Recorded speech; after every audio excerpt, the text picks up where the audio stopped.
I used to give this presentation to my students when I used to teach at a college. This was a 2-hour session for my students, hoping that with you guys being IT pros, we could go a little quicker.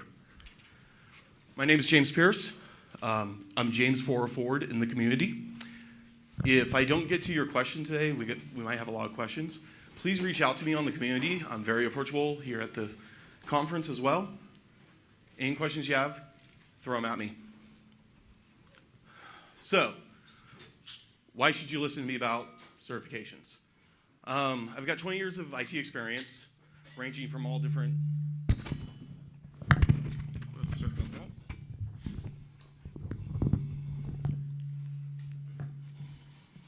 That better? Yeah. So, ranging from all sorts of different experience. I used to be a consultant for an MSP. So I've worked in manufacturing, finance, CPA firms, you name it. Like I said, I used to be a college instructor. Lower your volume a little bit. Yeah. Move the mic closer and lower volume. I don't think I have a volume. Where's the volume guy?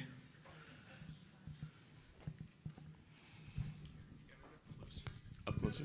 Yeah. Submit a ticket. Try and do this as quickly as possible for you. And then I need to lower the gain. All right. Anyway, got started in IT back in 1998. Started college personally in 96. You can see here my first certification was back in 98. Got the MCP, Microsoft Certified Professional. My most recent cert was just last year. CompTIA's a relatively new Pen Test Plus exam. Took that as a beta tester. Really fun. Altogether, 17 different actual exams to get these 9 certifications. So why do you want to get certified? Why are you here? Anyone? More money. Cool. What? Increase value. Increase value. Cool.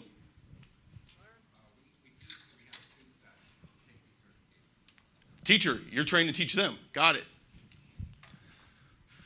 So just a small list I came up with a few friends. Maybe you need to set yourself apart. You're trying to get that job. You want to be better than the next person.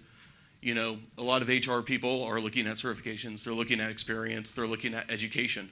What degrees do you have? What certs do you have? And how much actual experience do you have? And if you're trying to break into the IT industry, it's really hard to get that experience, right? How do you get that first job? How do you prove yourself? Sometimes the certification is kind of that first step for you. Could be a requirement for the job. Anyone have to maintain like a Sec Plus or something for DoD? No one? Okay. Maybe you're trying to improve your skill set. Hey, I'm really good with this, but I need something to step my game up. I'm good at networking, but, you know, be really cool if I was a CCNA and really good with networking. Maybe you want to validate your skill set. How many of you do something every day and you know you could probably go get certified on that? Yeah, a few of us? Yeah. Try before you buy. This is one of the best things I got added to this. One of my best friends mentioned this to me. He recently got a new job with State of Nevada. And they wanted him to become a project manager. And he's like, yeah, that sounds great. Then he started looking into project management certifications. He's like, wow, this job sucks. I don't want to do this. So this was a great way for him to really try to learn that certification, learn how to be a project manager, and realize that's not what he wants to do for a living. And the last one I threw up here, boredom. Anyone ever get bored and like, hey, let's go get a cert? Just me? Okay, so the funny story. A little over a year ago, CompTIA announces the Pen Test Plus exam as a beta, $50 for beta testing. It's like, yeah, because full price right now is $350. My wife travels for work. I got 2 weeks of sitting at home doing nothing, so I decided to study and take the exam because I was bored.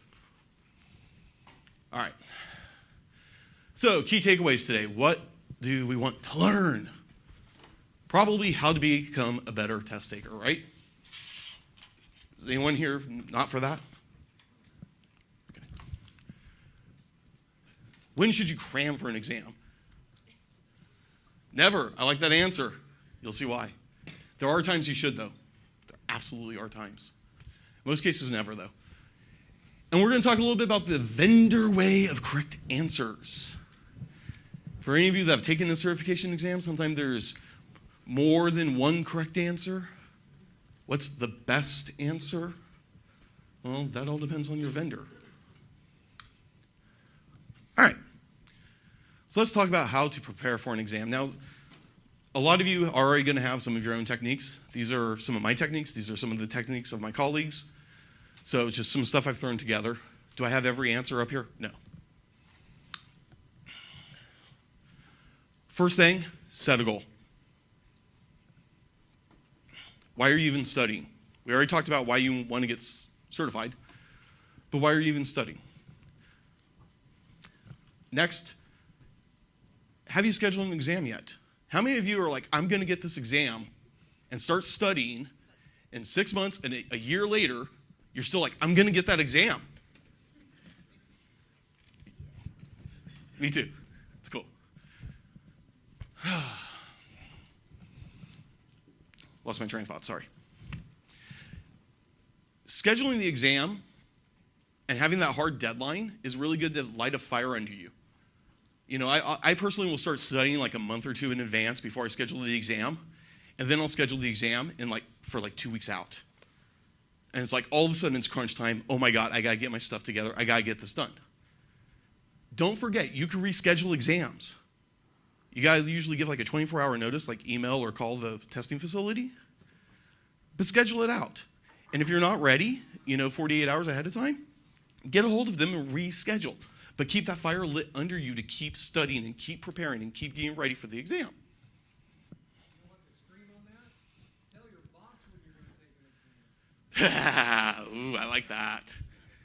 Get your boss to put pressure on you? Ooh. That's a great idea. Thank you so much. Try to reward yourself after every chapter or every section, okay? I know some of these books. Anyone study for Cisco, CCNA? Yeah, 2 books, 3,000 pages combined? That's a lot of material, isn't it? It's a lot to get through. How do you eat an elephant? A spoonful at a time. What was that? A spoonful at a time. Spoonful at a time, absolutely. When you've got that chunk of material you got to get through, little sections at a time, reward yourself. Not something crazy. I mean, don't finish chapter 1 and go on a cruise. But, take a break. Pick up a video game or something. Take your mind off of it for a little bit. Take 5-10 minutes. Do something. Which leads to my next bullet point. Study for about 15 minutes. Take a break. It's really important here. And this is one of the reasons I say don't cram. The brain is a sponge. You really need to give time for your brain to absorb information. Cramming is just memorization, and there's a good chance a day later you're going to forget it. Study with the key of converting the information that you're getting into knowledge. Because that's really the key here, is convert this to knowledge. One of my other favorite things, and it's kind of hard in this day and age because, everyone's everywhere, find study buddies. Actually get together with somebody else trying to get the same exam that's local to you. Sit down and have coffee once a week and review what you guys have been working on. Ideally, you would try to do the same chapters at the same time. One of the things with this is if hey, Saturday I'm meeting with David and we're going to talk about chapter 3, he's going to be accountable for me and wanting me to make sure that I've read that information so that I can talk shop with him. And he's going to do the same thing, or you're going to do the same thing with him or her. So if you can find a study buddy that's local, this is a great way to keep 2, 3, 4, however many people together on the same task. Study materials. How many of you actually know what type of learners you are? A few of you? Okay. I hate videos. There's a lot of videos out there. Professor Messer has his website.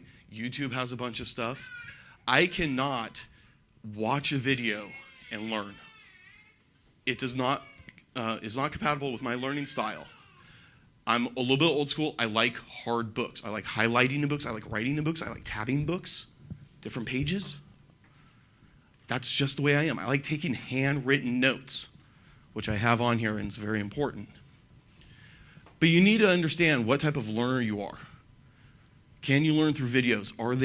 Can you learn from books? Do you need hands-on? Do you need to build a home lab yourself and actually test things and feel things and put things together? Especially for anyone that needs to get A+ certified, I highly recommend you have hands-on equipment for that. You can simulate sticking RAM into a motherboard, but that feeling of when it clicks and knowing that it's in there correctly, that's a world of difference. Vendor website, number 1 bullet. Please, for the love of God, go to the vendor website, read the testing policies, get the exam objectives. I have been burned on not reading the exam objectives. Years ago, I took a Server 2008 Hyper-V exam, and the last 10 questions were all on remote desktop. I'm like, what is this crap? I thought this exam was on Hyper-V. Thought I knew Hyper-V. And I got 10 questions on remote desktop. Pretty certain I failed them all. Failed the exam. Went back to Microsoft's website going, man, I feel gypped. I'm going to look at these objectives, figure out what's going on. Sure enough, very last objective number 6, remote desktop. I burned myself. I cheated myself out of that because I didn't read the objectives. Testing agreements and policies. Very, very interesting. Now, there's a few things I'm going to get to in a couple slides about that. But make sure you read through the testing policies and agreements very carefully. What can you not do and what can you do during an exam? What can you bring into an exam with you? Did you know you can bring in earplugs? I didn't know that. I just learned that about a week ago. All right, other study materials, books, videos, web forums. There is so much out there. Anyone hang out on Reddit? There's almost a subreddit for every certification exam out there. You will find lots of data right on Reddit. Classes. How many of you like in-class environments? Cool, a few of us. I love the instructor-led environment. I love having my peers with me, being able to talk to other people, especially if those classes have hardware where we can actually build stuff up and break it and put it back together. Good stuff. Classes are sometimes expensive, sometimes they're older. How many of you looked for a class and you're like, oh, look, I can still learn Windows 98? Yeah. Colleges, they don't keep up as great as they should, right? Home labs. How many of you have a home lab? Cool. For those of you that need it, there's plenty of places out there where you can get cheap parts that, stuff that's been recycled. I don't know if any of you have electronics recycling in your area that reconditions and resells stuff. You can usually pick stuff up relatively cheap. Reddit, Home Lab, subreddit, Home Lab, bunch of stuff there as well. Flashcards. How many of you like using flashcards? A few of you? Okay. I love flashcards specifically for those exams where you have to memorize port numbers and acronyms. Because, we don't have enough acronyms in IT, do we? Right. So write out flashcards. Do not, I recommend, and for everyone it could always be different, so don't take my word as gospel. I recommend you handwrite your own flashcards, which gets to this handwritten notes. There is a study out there that this motion of writing out your notes helps with retention. I tend, when I study, to handwrite my notes. My handwriting is awful. I can't even read it most of the time. So after I get done writing a page of notes, I write it again. But this time I take my time to write it very cleanly so I can read it. And before I ever take the test, I will rewrite all my notes for a third time. But this time putting them in order. Because something you read in chapter 1 may connect to something in chapter 3. But now you got notes over in 2 different places that need to talk to each other. So now I'm rewriting these notes, nice and clean, but in order, where everything's together. So, back to the objective list. This section here on the right side is straight from CompTIA's Pen Test Plus exam, right on their objective list, right in their PDF. One of the things you really need to pay attention to is the words they're using here in this objective. For example, the first bullet point says, given a scenario, use InMap to conduct information gathering exercises. Use InMap. There's a good, very good chance that you need to actually know how to use InMap. Like type in commands. Actually have worked with it before. You might want to download InMap and actually test it and run it and know what you're doing. Because the objective says, use InMap. Versus the next objective. Compare and contrast various use cases of tools such as Hashcat, Medusa, Hydra, and John the Ripper. Compare and contrast. Anyone want to guess what that means? You got to know what they do. Do you need to know how to use them? No. Though they might change that because CompTIA, they like to change things on us from time to time. CompTIA is always evolving. It's actually really nice. I've seen CompTIA over the years. They have evolved into a legit testing company. It's really good, and they're getting better. All right. Know your exam. How many of you have never taken an exam? 1, 2, 3, 4. A few of us. Okay, good. So the rest of you, I'm assuming you've at least taken 1, maybe 2, 3. These exams are different. If you've never taken an exam, you're thinking, it's probably like a high school final. It's not going to be that terribly difficult. There's a lot of trickiness to them. You need to understand what type of exam are we even dealing with. Is it adaptive? Adaptive exams can end on you at any time. You may get up to 80 questions, and at question 63, it just ends. Doesn't mean you failed. Doesn't mean you passed. But you should know if that's what you should expect. Because one of the worst things in the testing environment, as you're taking the test, is that anxiety of not knowing what to expect. And then something weird happens, like the test just ends, and you're freaking out. And one of the things I'm really going to focus on today is how not to freak out in a test. Is the exam interactive? Are you expected to do stuff? Anyone here take a Cisco exam? How much command line was in that? Pretty significant amount. They gave you a console and expected you to configure Cisco devices during the exam. That'd be really nice to know before the exam, huh? This is why I'm saying get to know your exam. Can you go backwards or skip around? In Cisco, no. Although I heard they're changing that. That might be just a rumor, though. But everyone I know is taking a Cisco exam. You get a question, you answer it, you move on. That's it. It's locked. Some of the former Microsoft adaptive exams were the same way. There was no going back, which is always a pain in the butt for me. What types of questions and how many questions should you expect?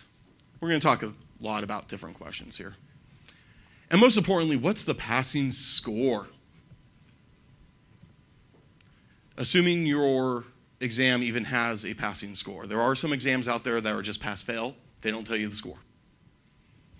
CompTIA's CASP is like that, I believe.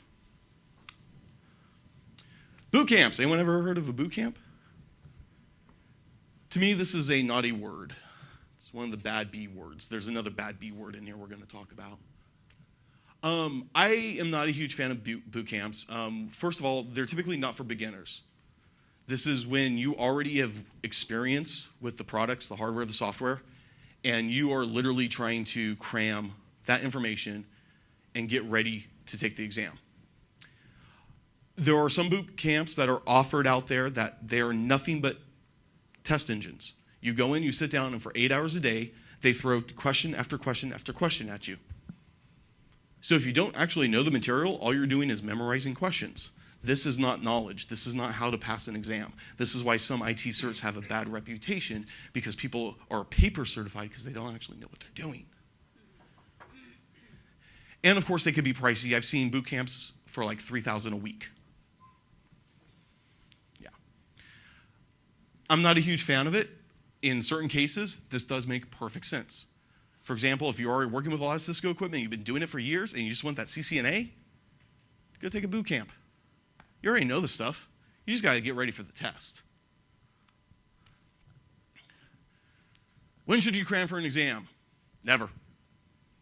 Again, going back to let's convert this information into knowledge. We don't want to sit here and memorize to pass an exam.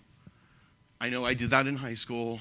I'm sure most of you did too, because you didn't care about, what year did George Washington cross the Delaware? Anyone got that? I don't either, okay? I'm not a history buff. I don't care. But what I do care about is my career. I do care about my job. And I do want to know this information. Second bullet point, same as the last slide. If you already know the information and you just need to pass, again, you already been working with Cisco equipment, you just need to pass the exam, cram it. You already have the experience, you're just looking for the piece of paper. I'm okay with that. And 2 hours prior to the exam, I got a future slide specifically about this. This is the only time I absolutely recommend everyone cram. You scheduled your exam, let's say it's Saturday at noon. You should be in the parking lot of the test facility at 10, cramming everything last minute right there. For those of you that have never taken an exam, the exam location is kind of important.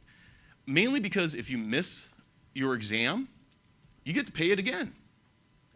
So you got an exam at noon, you're driving down the street, flat tire. You show up at 12:30, sorry. Go reschedule, pay again. You got a 0. So make sure you know how to get to the exam location. Know if there's any alternate routes. Also take a look, what does the exam location have, the testing center specifically? Is there multiple quiet rooms? Is it one big room that's divided by partitions? Is this a good testing environment? Is it a safe location in the city? Are you going to be sitting at the exam going, man, I hope someone's not breaking in my car? That's a distraction. You don't want that during the exam. You want to be hyper-focused on the exam. So take a look at the actual exam location.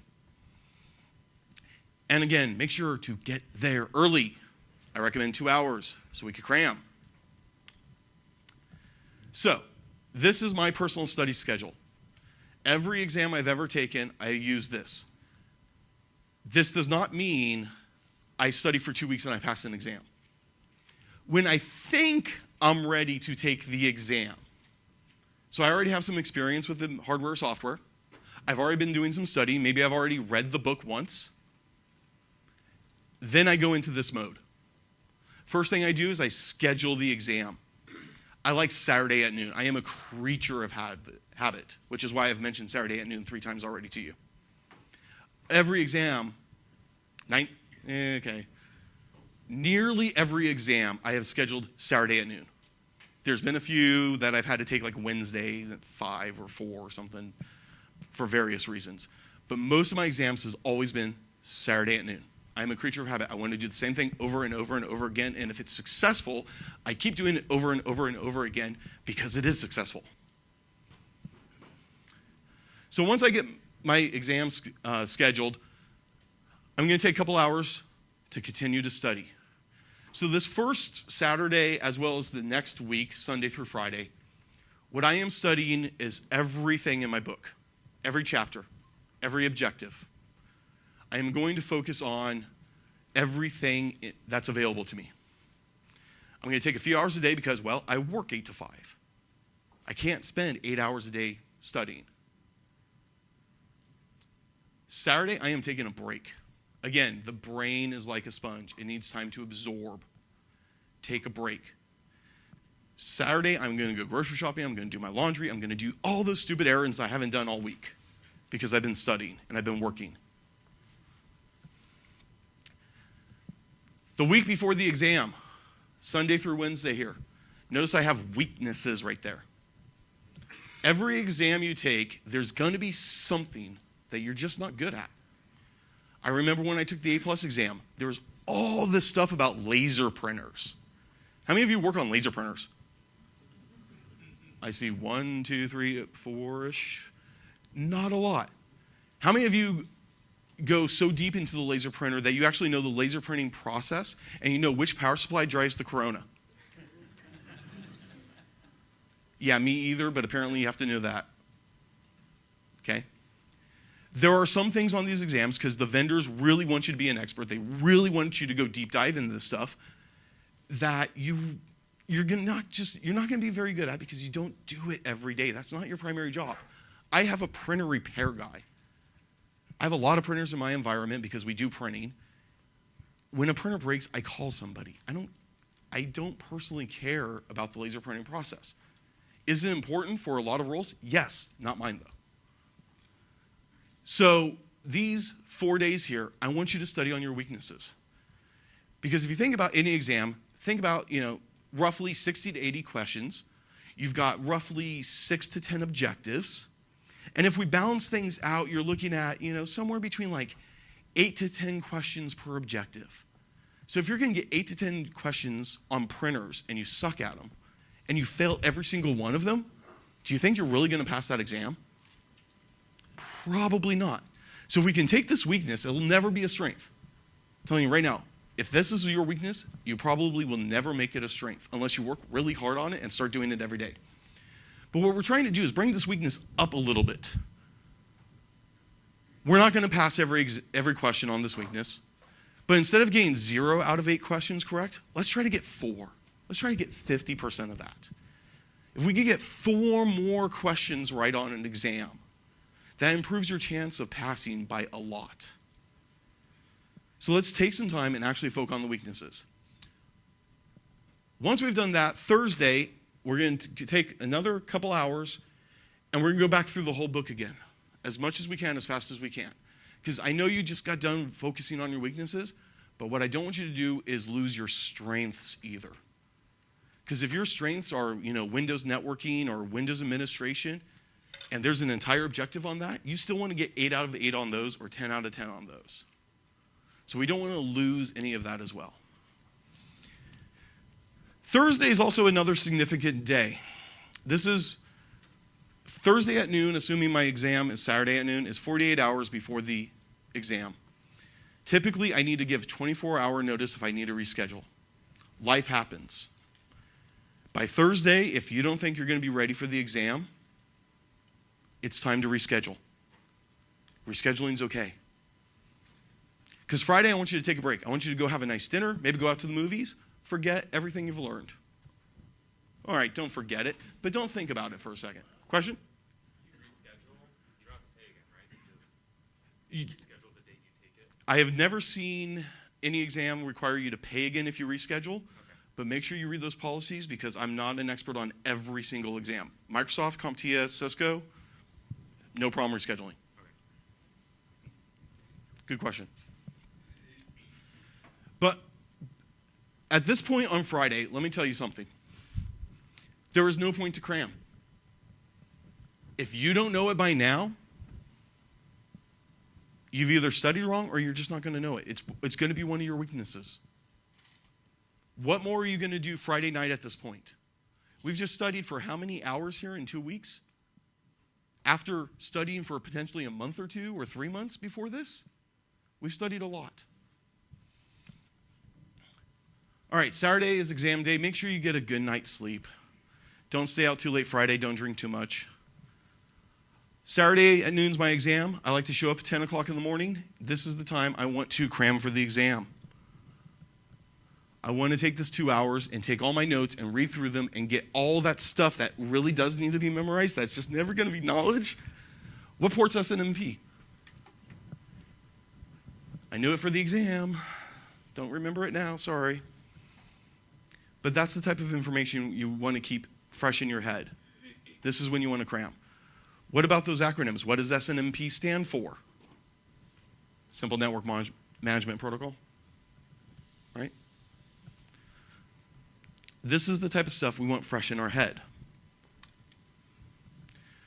So I talked about rescheduling briefly, 24-hour notice, know your policies. But what if the test center reschedules you? Anybody ever have that happen? You're scheduled for an exam, you get a call. Sorry, you can't take your exam this day, we need to reschedule. It does happen from time to time. The testing centers, sometimes the proctors, sometimes there's only one proctor. They could be out sick. They could have gotten in a car accident. Something can happen. If they don't have another proctor, they can't do any testing that day. It's okay. Reschedule. They're not going to charge you. It sucks, but life happens, right? All right. Taking the exam. The fun part, right? All right. Am I the only one super excited about certifications? All right, so checking in and starting. You need 2 forms of ID.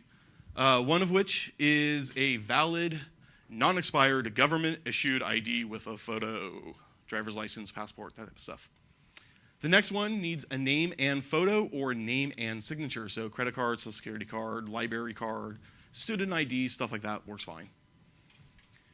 Empty your pockets. Try to leave as much as you can at home. Depending on your test center, I've seen different situations. I've seen some that have lockers that you kind of shove everything in. I've seen another test center that they give you a backpack. You drop everything in there, they lock it, so you can't get in because it's locked. And you keep the backpack with you. So you don't have to worry about somebody else going through your backpack, but all your stuff's right there with you in the testing center, and it's just, phone's on vibrate and starts going off. It's kind of distracting. But understand that you're basically not allowed to have anything. No hats, no watches, no earbuds. Earplugs are okay. Try not to talk. Talking's not allowed. Mumbling kind of is, but be very careful.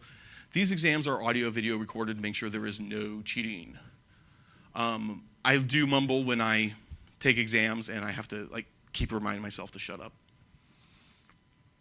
Stay calm and don't overthink. This is a big one. Oh my God. How many of you have taken a practice exam or an actual certification exam where you're like, what's this question asking? It's written in funny English. I don't get it. It's it's written in basic English. It's not conversation English. It's very basic English. Don't overthink. What is the question asking for? That's what the vendor is asking you. Don't assume anything. Don't assume you have a budget and you can upgrade. Don't assume defaults are configured on anything. Take the question for what it is. It sounds really basic and weird. It's one of my biggest pet peeves with these questions. They are written in such basic English, it reads funny. Make sure you take a good night, get a good night's sleep. Again, you don't want to be too tired going into the exam. Don't eat a big meal prior to the exam. Oh my God, I made this mistake. So Windows 2000 something or another, some exam back then. I had a 2 o'clock Wednesday afternoon exam. Went out with some buddies to a Mexican restaurant. Got a burrito about the size of my forearm. As you can see, I finished it. I almost fell asleep multiple times reading the exam. The exam was full of scenario questions, which I have an example of, which were a paragraph long. And I'm in the middle of reading it and just nodding off. And I'd be oh, crap, where was I? And I'd have to start all over. And these are paragraph long questions. I almost ran out of time. I didn't. I passed. Yay. But yeah, definitely don't eat a giant burrito the size of my forearm, please. As you can see, I'm really hyped up because I had a Monster Energy drink this morning. Reduce your caffeine intake, please. For the actual testing environment, you're going to be super anxious, especially if it's your first exam ever. It's oh my God, this is the real thing. I'm paying money for it. What if I fail? If you're like me and energy drinks, switch to coffee. If you're a coffee person, switch to a soda. If you're a soda person, switch to tea. If you're a tea person, drink some water. In most cases, most of us have some form of test anxiety. Some of us may even have a documented condition for test anxiety. Okay? One of the things we want to try to keep here is nice and calm, and stay on task. Stay on task. If you have the ability, skip interactive or long questions. I know Reddit/CompTIA, everyone there is always talking about, on a CompTIA exam, you're going to get, X amount of performance-based questions at the very beginning. Skip them, do all the multiple choice, and come back and finish them later. Because there are people out there that will take a huge amount of time on the performance-based questions, and now they're on question 4 with 20 minutes left. And now they're rushing, now they're panicked, and they're trying to answer 80-ish multiple choice questions in 20 minutes. So you can see how that's going to cause panic on you. So if you go do the multiple questions first, and then potentially have 30, 40, an hour long left to do the performance-based questions, you're going to feel much more calm about taking your time on those performance-based questions. That is a recommendation I've gotten from a lot of people. I actually personally don't follow it. I just like to go through as fast as I can with as much information as I know. And if I need to go back later and I got time, great. Use of the dry erase board and scratch paper or scratch paper. So when you go take an exam, depending on where you're at, you'll either get like a piece of paper and a pencil or a dry erase board and a marker. I love the dry erase boards because I can wipe them off and nobody can see what I did. Read your candidate agreement carefully. Read the testing policy carefully. There is a particular time that you can and cannot write on this paper, and it is dependent on the vendor. Some vendors say that if you start writing on that piece of paper before your test starts and you are caught, you have failed. You are cheating. Some vendors will allow it. But as long as that timer is ticking, you've clicked start test, and it started at 90 minutes or an hour or whatever your time limit is, and it is ticking down, you can write whatever you want on it. So you remember how I said 2 hours before the exam, cram, get everything in your head? As soon as you are allowed to, write down as much as you can remember on that piece of paper. You have effectively created your own bad B word, brain dump. We're going to talk about brain dumps. Brain dumps are bad. But as long as that timer is ticking, you can write down whatever you can remember. You can't bring in cheat notes, but you can use your time to create your own if you can remember them. And I'm sure any vendor listening to this will probably tell me, oh, that's bad. Don't do that. Don't take too much time. Take like 2-3 minutes at most. If you're taking like half an hour, you don't know the material either. You're not ready to pass. But port names, port numbers, acronyms.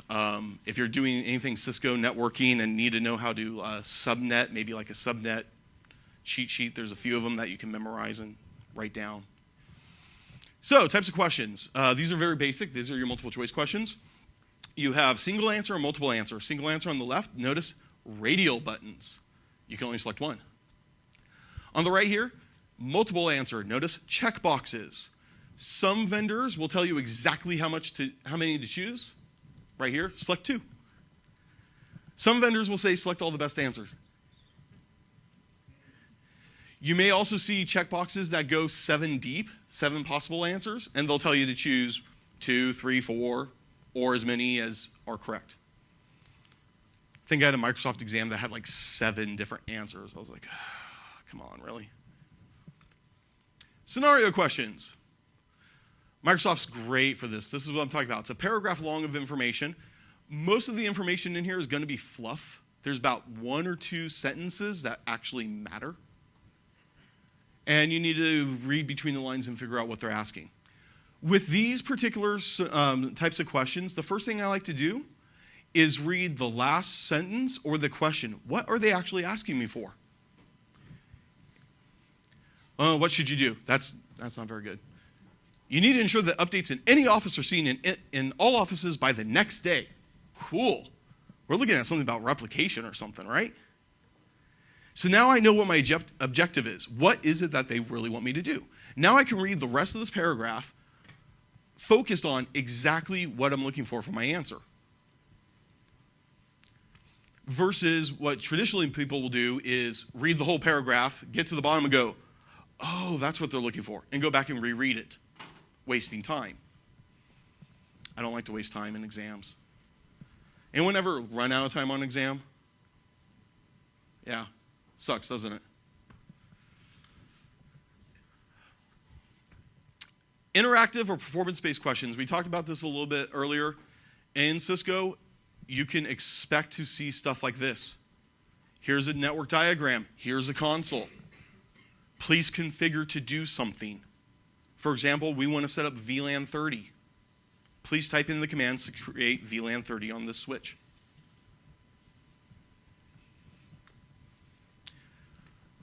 Other example of performance-based question. I haven't seen this in a while. Microsoft used to do this quite a bit, though. This X right here, and right there. The question will ask, please select something for something. So a good example would be, please select the button you would click to change the paging file on a Windows server. And you would click this settings button, and this X appears, just out of nowhere. All it is an indication of where did you click. That way, if there's some weird calibration problem, and you click that button, but it selects another button, you know that's not going to record correctly, and you can change your answer. I have seen different colors of this X. I put blue. I've seen green. I've seen gray. I've even seen red. Red does not mean you got it wrong. Don't freak out. All it is an indication of where did you click. Drag and drop. There are quite a few vendors that like to do drag and drop type scenarios. Something like this, rank in the order of importance for performance of a system. Well, we kind of need a little bit more information. What type of system is it? Is it a SAN? Is it a gaming machine? What is this? I don't know. But literally, it is drag and drop. You click one item and you move it to the following column and put it where you want it. You may have to move snippets of code. You may have to move hardware like RAM or hard drives. It's a lot of drag and drop interactive stuff. But knowing the type of exam questions you can get and will help you better prepare for those questions. Especially if you've never done one before, it's just kind of like, what? What do you want me to do? Vendor answers and best answers. Okay, so I don't know how many of you are in the forums and actively participating. I think it was Commandlet, the SpiceSite Commandlet, that posted, what are hot dogs? Anybody remember that forum post? Yeah, what are hot dogs? Are they tacos or sandwich? SpiceSite Mountain Biker commented on this, and I talked to him and asked him if I can use this for this presentation. He said yes. He said, this is like in a Cisco exam question. Choose the least wrong answer. The point I'm trying to make here is you personally can think a hot dog is a sandwich. You could think it's a taco. You could think it's something in between. But what does the vendor think? What is their answer? And that's really what you need to know in how to do things. Here's a classic example. User calls you because they have a blank screen. You determine the monitor is not receiving power. Which should you do first? Most of you probably know C and D is not right. Incorrect answers, right? How many of you think A? Show of hands. How many think B? Woo! Man. Good job. B is the correct answer. I would have got this wrong, though. The reason why, I don't have spare power bricks for my monitors. If a monitor dies, I have to replace the whole thing because I just don't have an extra power supply hanging around. And I also come from that days of the 90s where monitors were like this big and the power supplies were built in, and unless you were like electrical engineer, you didn't touch that. Okay? So, I read this and it's like, replace the monitor power supply. I'm thinking an internal component. It's like, no, I wouldn't do that. Just replace the monitor. It's easier. But what the vendor is thinking about in this case is those nice LCD monitors that have the little power brick like the laptops. Those are super easy to replace, assuming you have a spare. But I don't. So this is one of those trick questions of which is the best answer. Technically, A and B are both correct answers, but one is better.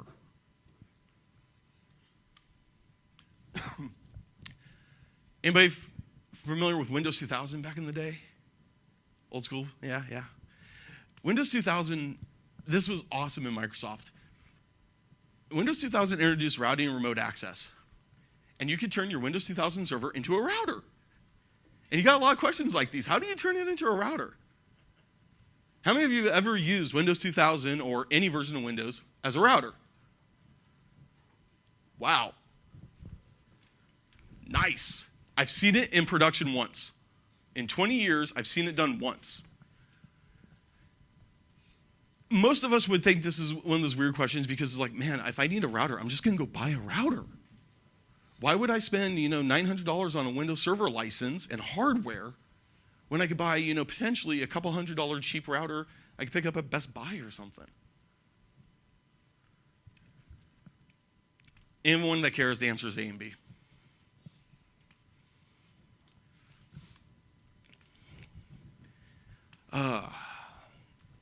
Derailing your train of thought. Okay, this gets me every time. And this is why I hate those exams where I can't go backwards or skip around. The adaptive ones or the ones like Cisco where once you lock it in, you're done. Every time I take an exam, what ends up happening is I'm reading the first question real carefully, word for word, make sure I know exactly what they're asking, read the answers multiple times, taking my time. Yeah, okay. That's C. Then I get to question 2. Read that very carefully. All right, that's D. Get to question 3. And I start speeding up. I'm on 3, now 4, now 5, now 20. Then I get somewhere between 20 and 30, and there's always this one question that just comes out of the blue like, this isn't on the objective list. Where'd this come from? I have no idea what you're talking about. This reads so bad. It's like somebody translated it from English to French to Russian to Spanish back to English. And there's maybe some Klingon in there too. And it just reads bad. And it always just stops me dead in my tracks. And I'm like, ugh, I was on such a roll here. Don't panic over these questions.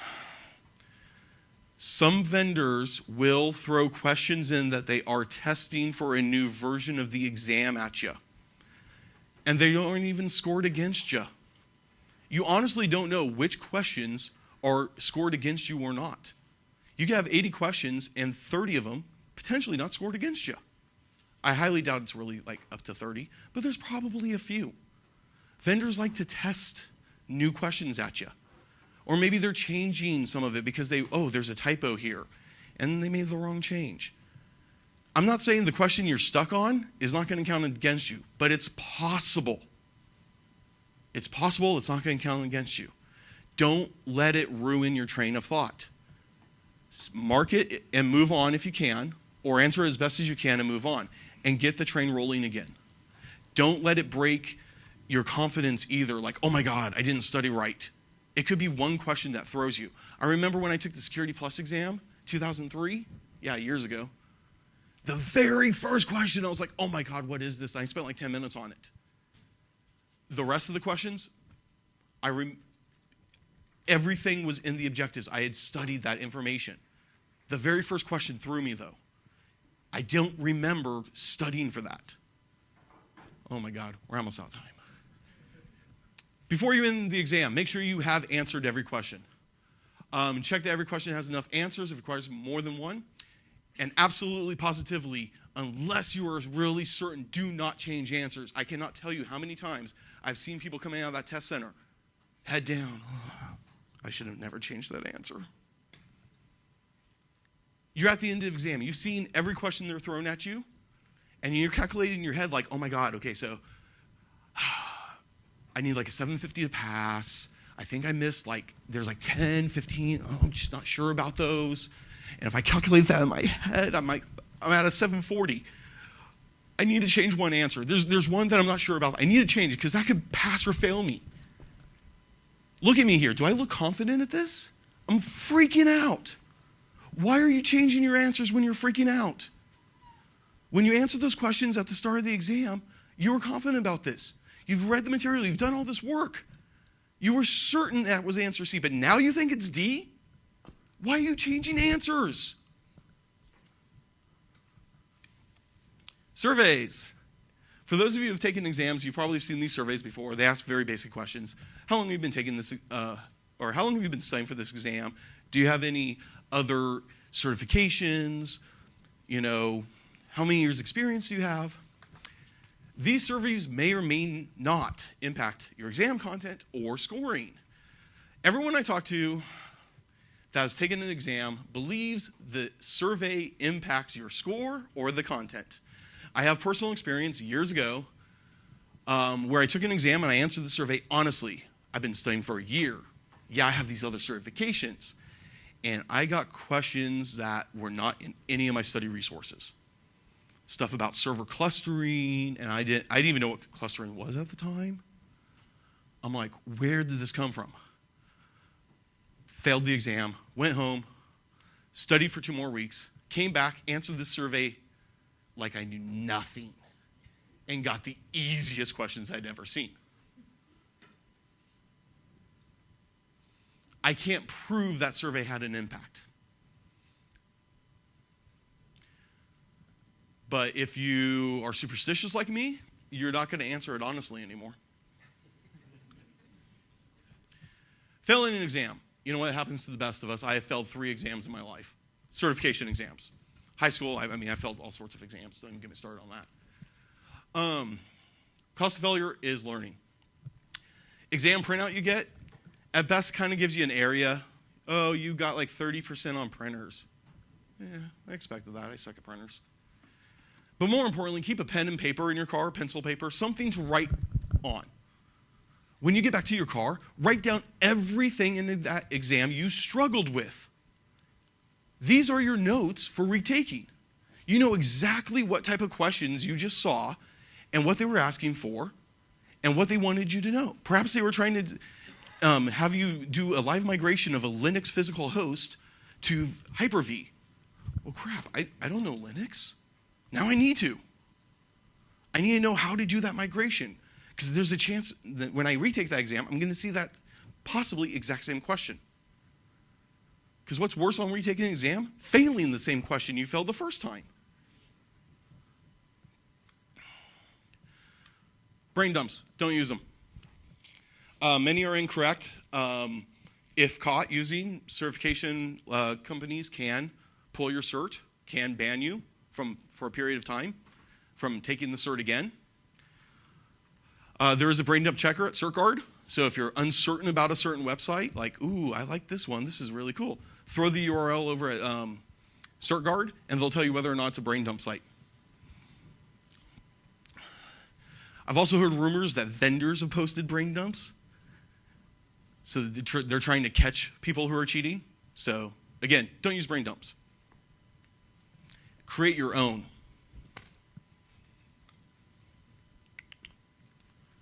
Test accommodations. Any of you got test anxiety, hard of hearing, hard of seeing? You can contact the testing facility and try to make accommodations. You can get like a reader to read questions to you. You can have a private room. Every case is unique. I can't tell you what's going to work, what's not going to work. But if you think you need some sort of test accommodation, reach out to the testing facility and see what they can do for you. All right, questions? Yes? So since you've taken a lot of certs, I'm a super nervous test taker and not good at memorization. So to get that sort of, cert experience, what would be a good one that, for people who worked in IT, is on the easier side, just to kind of, test out the testing? Like, what's a good one to start with, just to, get that experience with.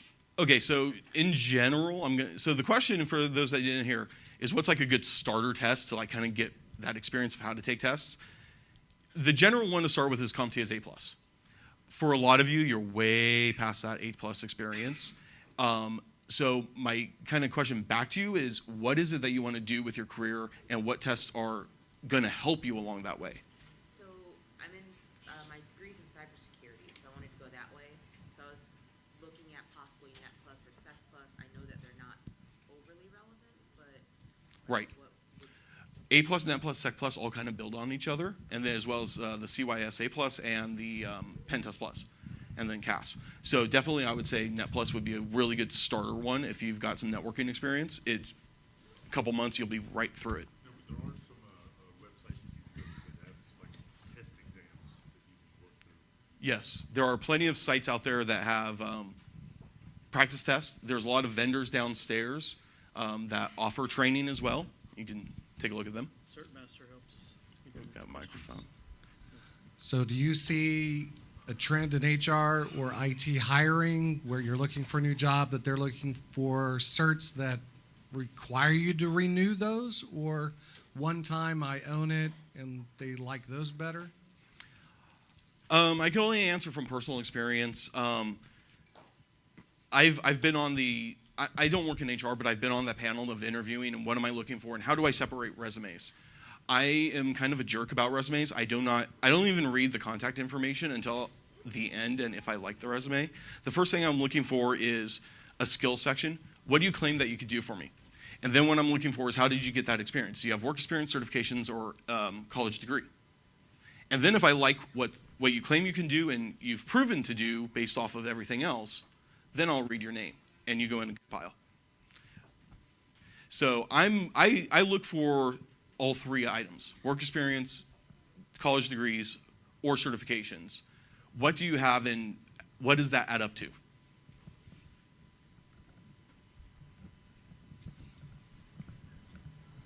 Microphone coming over.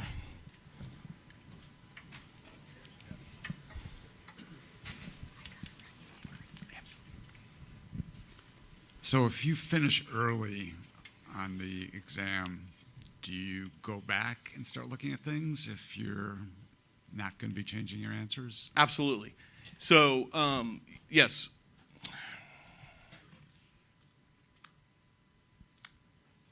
Before you end the exam, first thing you want to do is go back and make sure there is an answer.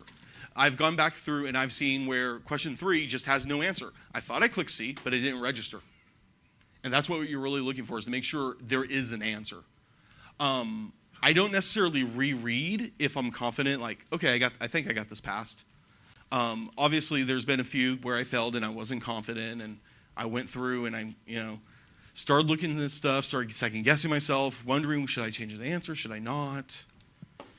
But hopefully you're confident at the end, like, okay, I've got this passed. Make sure there is an answer. Make sure it's registered. There's times where you thought you clicked C and you clicked between C and D and it didn't take anything.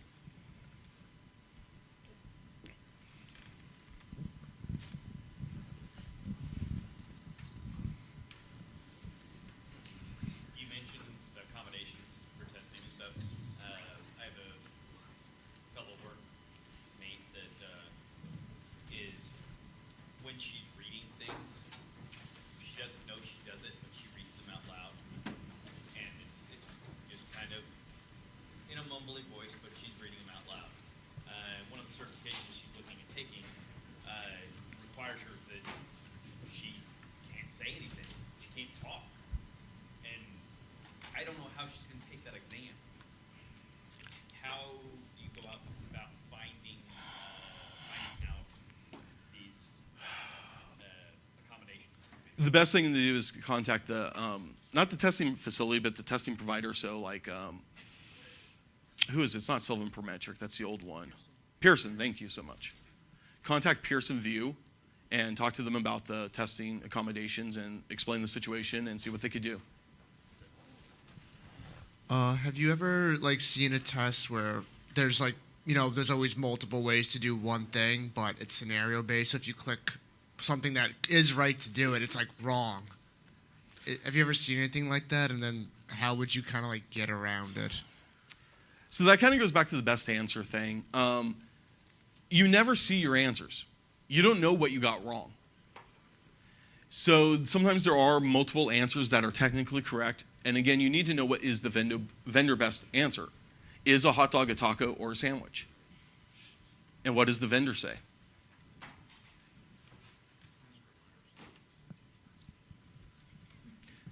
And again, if I don't get to your question, reach out to me on the Spiceworks community, or if you see me floating around here, absolutely just flag me down, pull me aside, whatever.